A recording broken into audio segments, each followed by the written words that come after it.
কালারটা দেখা যাবে। আর এই চিত্রটা এমন ভাবে ওই ব্লু কালারের উপরে মাঝখানে একটা ডিস্টিংগুইশিং মার্ক লাগাতে হবে।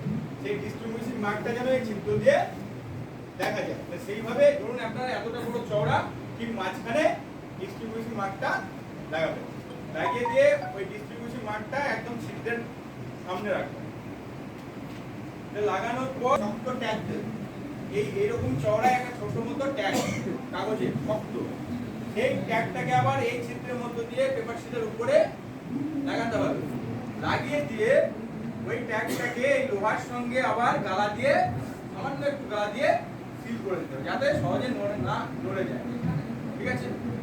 তাহলে সমস্ত এইভাবে লাগানোর পর যখন কমপ্লিট হবে, আপনি ভিতরে একটা অ্যাড্রেস ট্যাগ করে দিয়েছেন, সবাইকে দেখিয়ে দিয়েছেন, কিছু নেই ফাঁকা, দিয়ে বলবেন তাহলে এবার সিল করছি। এবার লাগিয়ে দেবেন। ঘড়ি কাটার বিপরীত দিকে ঘুরিয়েছিলেন, আবার ঘড়ি কাটার দিকে ঘোরাবেন, এইরকম অবস্থায় থাকবে, আর খুলবেন। ঠিক আছে? এরকম অবস্থায় যদি পুরোটা ঘুরিয়ে দেন তাহলে আবার বন্ধ হয়ে যাবে। লাগানো হলো। লাগানোর পর এখানে পেপার বুথ 200 মিটার দূরে, আর 100 মিটারের মধ্যে কোনো রাজনৈতিক দলের পোস্টার, ফেস্টুন, ব্যানার কিছুই থাকবে না। 100 মিটারের পর থাকতে পারে।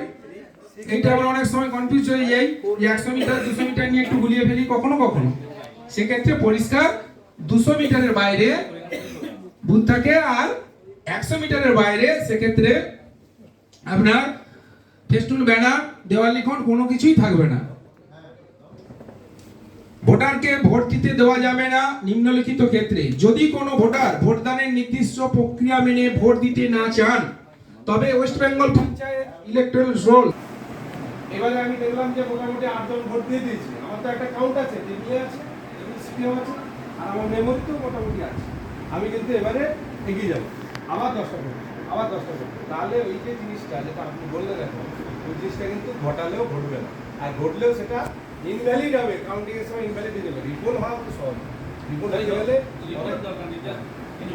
ইনভ্যালিড হয়ে যাবে, ইনভ্যালিড হয়ে যাবে। সেটা সেই জন্য তো আপনারা তো যারা ভোট কর্মীরা, তাদের উপরে তো টোটালটাই ডিপেন্ড করছে। তারা